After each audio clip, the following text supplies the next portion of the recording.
శ్రీ గురుభ్యో నమః. శ్రీమాత్రే నమః.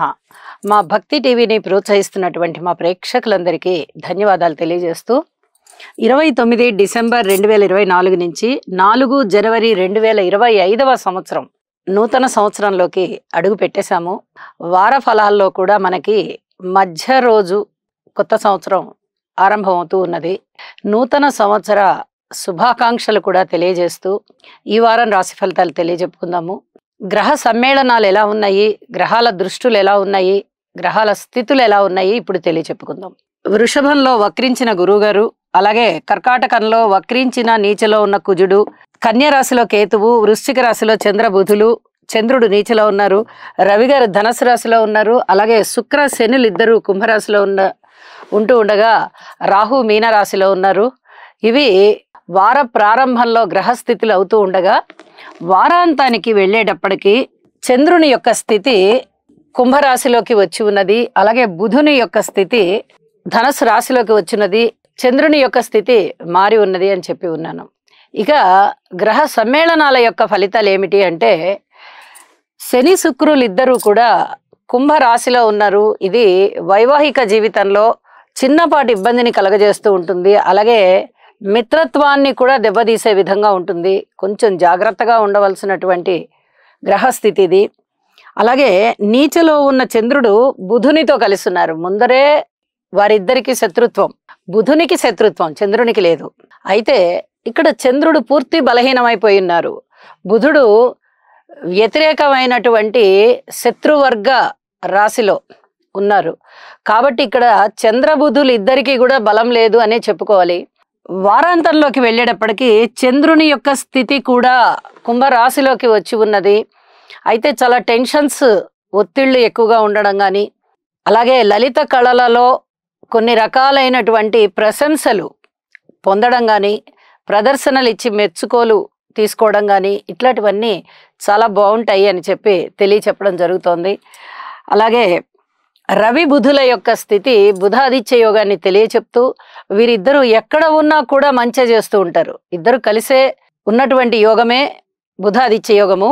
అయితే వీరిద్దరూ ధనస్సు రాశిలో ఉన్న కారణం చేత చక్కటి యోగాన్ని అందజేస్తూ ఉంటారు. అలాగే గురువు యొక్క పంచమ దృష్టి కేతువు గారి మీద ప్రసరిస్తూ ఉన్నది. ఇది ఆధ్యాత్మికంగా పెద్దల పట్ల, గురువుల పట్ల వినయ విధేయతలు చూపిస్తూ ఈ రకమైన స్థితి కొనసాగుతూ ఉంటుంది. అలాగే గురువు గారి యొక్క సప్తస్థాన దృష్టి చంద్రబుధుల మీద పడుతూ ఉన్నది. ఇది ఏదైనా పరిశోధనా రంగాలలో అద్భుతమైనటువంటి ఫలితాలు ఉంటూ ప్రజోపయోగ కార్యక్రమాలు బాగా చేసేటటువంటి ఇష్టాన్ని ఎక్కువ చేస్తుంది. శనిగారి యొక్క దశమ దృష్టి చంద్రబుధుల మీద ఉంటూ ఉంది. అంటే ఇది ఈ చర్మానికి సంబంధించినటువంటి ఇబ్బందుల్ని సూచిస్తూ ఉంటుంది. ఏదైనా అనారోగ్యాలు, ముఖ్యంగా అనారోగ్యం చర్మానికి సంబంధించి ఉండే అవకాశాలు ఉన్నాయని చెప్పి తెలియజేస్తూ ఔషధ సేవ అవసరం పడుతుంది అని చెప్పి తెలియచెప్పడం జరుగుతోంది. అలాగే కుజుని యొక్క అష్టమ దృష్టి శని శుక్రుల మీద పడుతూ వివాహేతర సంబంధాల విషయంలో జాగ్రత్తగా ఉండాలి. అలాగే ఈ భూమి తగాదాలకు సంబంధించి, కాంట్రాక్ట్ తగాదాలకు సంబంధించి ఇలాంటి వాటి విషయాలలో అతి జాగ్రత్తగా ఉండాలి. కోర్టు విషయాలు కానీ, రోడ్డు ప్రమాదాల విషయాలు కానీ ఇలాంటివి సూచిస్తూ ఉంటుంది.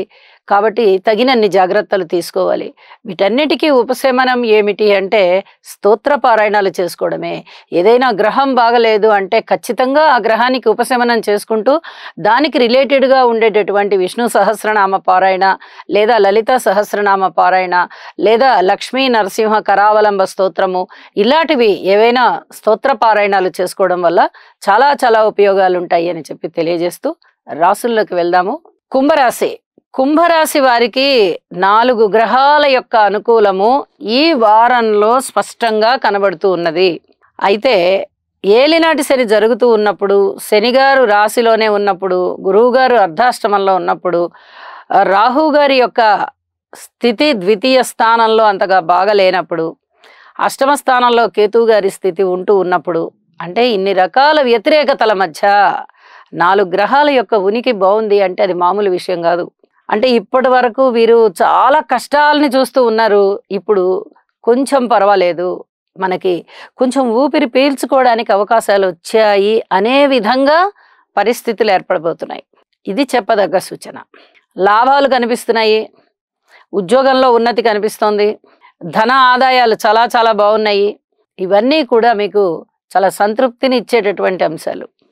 అలాగే రాశిలో శుక్రుడు బాగున్నారు, షష్ఠ స్థానంలో కుజుడు బాగున్నారు, దశమంలో చంద్రుడు, ఏకాదశంలో రవి.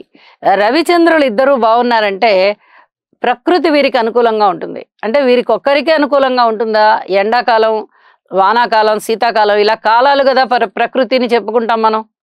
అంటే ఇక్కడ ప్రకృతి అని చెప్పేదానికన్నా పరిసరాలు అని చెప్పుకోవడం చాలా చాలా ఉత్తమం. వీరికి పరిసరాలన్నీ అనుకూలంగా ఉంటాయి. ఏదైనా ఒక అంశము, ఒక సంఘటన జరగాలి అంటే వాతావరణం కూడా బాగుండాలి. ఇప్పుడు గృహంలో ఏదన్నా ఒక చిన్న మాట తేడా వచ్చిందనుకోండి, కుటుంబ సభ్యులందరూ కూడా మనకి అనుకూలంగా ఉన్నారా, వ్యతిరేకంగా ఉన్నారా అనేది వారి వారి మాటల్ని బట్టి ఉంటుంది. అప్పుడు మనం ఏమంటాము? అనుకూలంగా ఉన్నట్టయితే వాతావరణం మనకి అనుకూలంగా ఉంది అనుకుంటాం, వ్యతిరేకంగా ఉన్నట్టయితే వాతావరణం మనకి వ్యతిరేకంగా ఉంది అనుకుంటాం. ఇక్కడ వాతావరణం వీరికి అనుకూలంగా ఉంటుంది. అంటే చుట్టుపక్కల ఉన్న వాళ్ళందరూ, లేదా బంధుమిత్రులందరూ, లేదా భార్య గారు కానీ, లేదా కుటుంబ సభ్యులు కానీ, ఎవరైనా కానీ వీరికి అనుకూలం అవుతారు. అది చెప్పుకోవాలన్నమాట. చాలా స్పష్టంగా వీరికి పూర్తి అనుకూలతలు ఉన్నాయి. ఉద్యోగ జీవితంలో వీరు నిర్వహించేటటువంటి ఉద్యోగము చాలా చాలా మంచి పేరు తీసుకుని వస్తుంది వీరికి. ఇది చాలా చెప్పదగ్గ సూచన. ఇది వీరికి ఆత్మ సంతృప్తికి కూడా కారణమవుతోంది.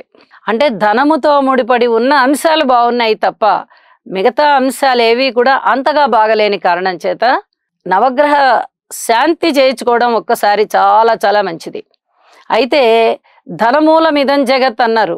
మనకి ఏదైనా ధనంతోనే ముడిపడి ఉంది. అలాంటి ధనము వీరికి అనుకూలంగా ఉండడం వల్ల, అలాంటి ఆదాయానికి లోటు లేకుండా ఉండడం వల్ల కొంతమంది వీరి వైపు చేరుతారు. కొన్ని రకాలైనటువంటి బలాలు వీరికి వనగూరుతున్నాయని చెప్పి తెలియజెప్పడం జరుగుతుంది. అయితే పరిస్థితులని ధైర్యంగా ఎదుర్కోండి. మీకు ముందర మంచి విజయావకాశాలు ఉన్నాయి అని చెప్పి తెలియజేస్తూ ఉన్నాను. వారాంతానికి వెళ్ళేటప్పటికి రాశిలోకి చంద్రుడు వచ్చారు, లాభస్థానంలోకి రవి గారితో కలిసి బుధుడు వచ్చారు. చాలా అద్భుతమైన విశేషం ఇది. బుధాదిత్య యోగం లాభంలో పడింది.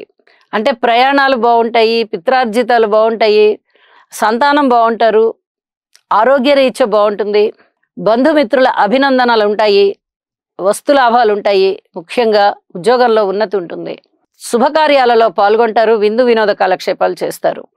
నవగ్రహ స్తోత్ర పారాయణాలు చేసుకోండి, నవగ్రహాలకి ఒకసారి శాంతి చేయించుకోండి. ఇంకా ఇంకా బాగుంటుందని చెప్పి తెలియజేస్తూ శుభం.